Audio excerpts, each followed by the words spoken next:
சபையில உட்கார்ந்துருப்போம். சில முக்கியமான இடங்கள்ல கூட என்ன செய்யலாம், இருக்கலாம்.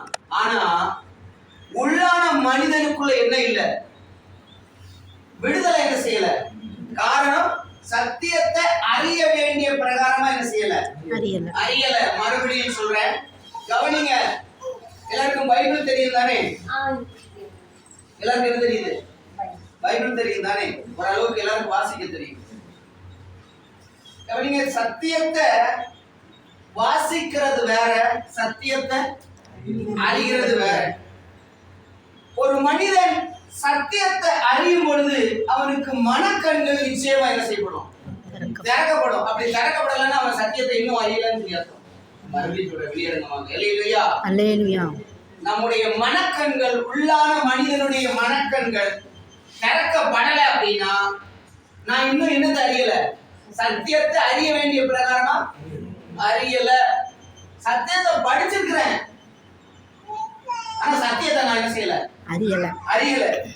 பைபிள்ல ஒரு மனுஷன் இருக்கிறான் பாருங்க, எவீர். அவர் யாரு? எவீர் வாசிக்கிறீங்களா? ஜெபாலய தலைவர். அவர் யாரு? ஜெபாலய தலைவன். பைபிள் சொல்லுங்க, 3 காரியங்களினால விடுதலை. எதுல விடுதலை? 3 காரியங்களினால. 3 காரியங்களினால விடுதலை. 1, சத்தியத்தை அறிவீர்கள், சத்தியம் உங்களை விடுதலையாக்கும். குமாரன் உங்களை விடுதலையாக்கினால் மெய்யாகவே நீங்கள் விடுதலை ஆவீர்கள். கர்த்தருடைய ஆவி எங்கே உண்டோ அங்கே விடுதலை உண்டு. இது 3ஐயும் ஒண்ணு விட்டு ஒண்ணு என்ன செய்ய முடியாது, பிரிக்க முடியாது.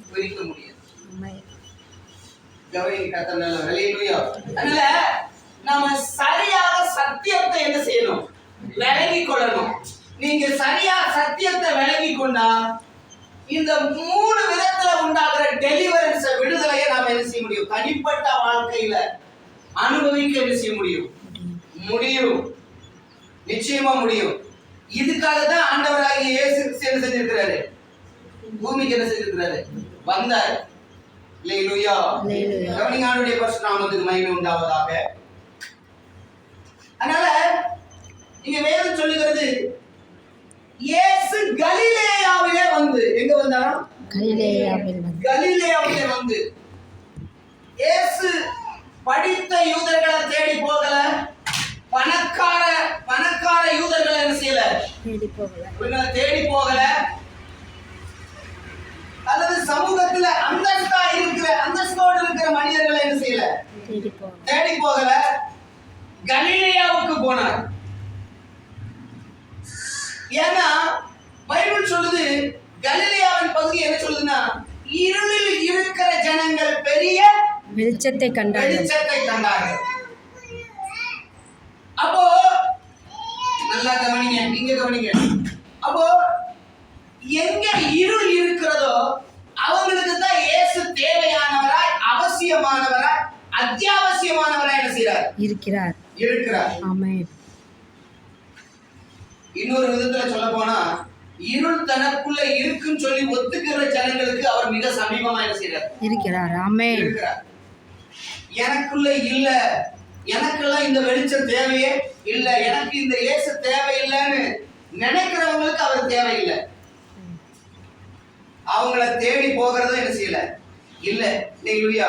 யாரெல்லாம் தங்களுக்குள்ள உண்மையான உணர்வு அடைகிறார்களோ, தாங்கள் இப்ப இருக்கிற சூழ்நிலைய நான் இப்படி இருக்கிறேன்னு சொல்லி தனிப்பட்ட விதத்துல மனம் வருந்தி இதுல இருந்து வெளியே வரணும்னு நினைக்கிற ஒவ்வொருவருக்கும் இயேசு சமீபமா இருக்கிறார்.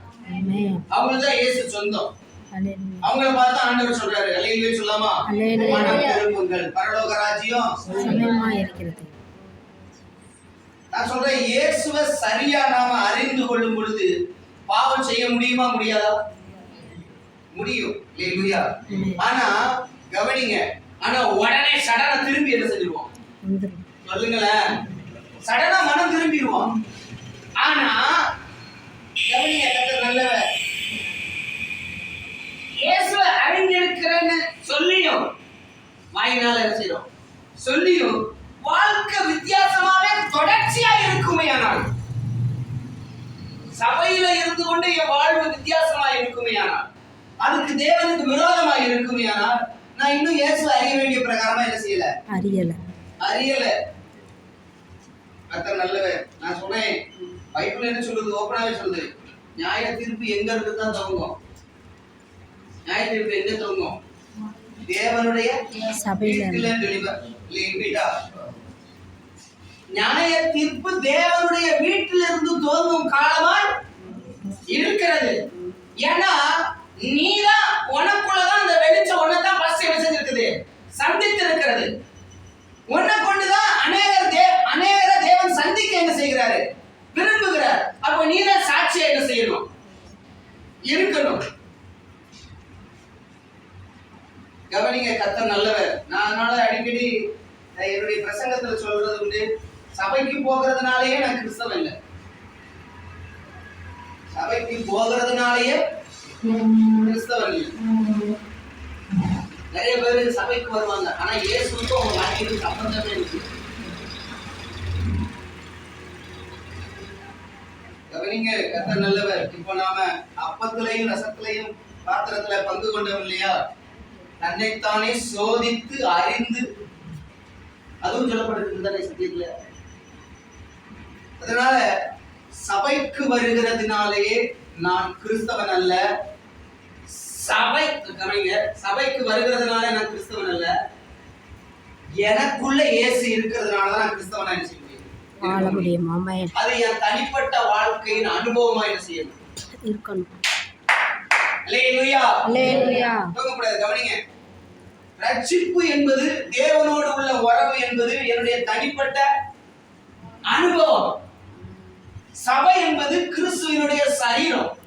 அங்க ஒரு அங்கமா என்ன செய்யணும்? நம்ம கூடி வருகிறோம். இந்த இடத்துல இந்த கை செய்ய வேண்டிய நான் வேலையை அதை என்ன செய்யணும்? செய்யணும். இந்த கண் செய்ய வேண்டிய வேலையை அதை என்ன செய்யணும்? செய்யணும். அது செய்ய தவறும் பொழுது அது செயல்படாத கையா என்ன செய்யும்? இருக்கும். அதுக்கும் சரீரத்துக்கும் சம்பந்தமே இல்ல. சரீரத்துக்குள்ளப்பா இந்த தலையில இருந்து கால் வரைக்கும் ஒரே ரத்தம் தானே ஓடுது. அந்த ரத்தம் எங்கேயும் ஓடுது? கைக்குள்ளேயும் ஓடுது இல்லையா? அப்ப கை செயல்படணும் இல்லையா? கிறிஸ்து தானே நமக்கு தலையா என்ன செய்யறாரு இருக்கிறார். இது அவருடைய சரீரம் தானே. இங்க இருந்து பிறக்கிற கட்டளைக்கு இது கீழ்ப்படியும். அப்புறம் எப்படி சபையினுடைய அங்கமா சரீரமா நாம என்ன செய்ய முடியும்? இருக்க முடியும். கவனிங்க, கர்த்தர் நல்லவர். வருகிற நாட்கள்ல தேவன் மறுபடியும் நமக்கு தருணம் தருகிறார். ஒருவேளை நாம் கிறிஸ்துவை விட்டு அந்த உறவுல தூரமா இருப்போமே ஆனால் நமக்கு மறுபடியும் தேவன் ஒரு தருணத்தை என்ன செய்கிறார்? தருகிறார். கர்த்தர் நல்லவர். ஆண்டவருடைய நாமத்துக்கு மகிமை உண்டாவதாக. அதனால நம்மளால இன்னொரு நபரை ஈஸியா ஜட்ஜ் பண்ண என்ன செய்ய முடியும். ஆனா எவ்வளவு காலம் ஆனாலும் நம்மை நாமே மாற்றிக்கொள்ள என்ன செய்ய முடிய மாட்டேங்கிறது. அதுதான் பரிதாபகரமான கிறிஸ்தவ வாழ்க்கை.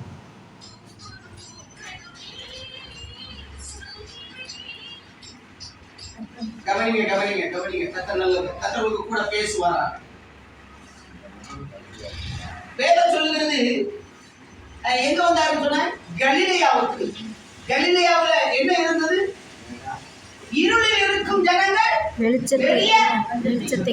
வெளிச்சத்தை கண்டார்கள். அப்போ இயேசு கிறிஸ்து யாருன்னா அவர்தான் மெய்யான ஒளி.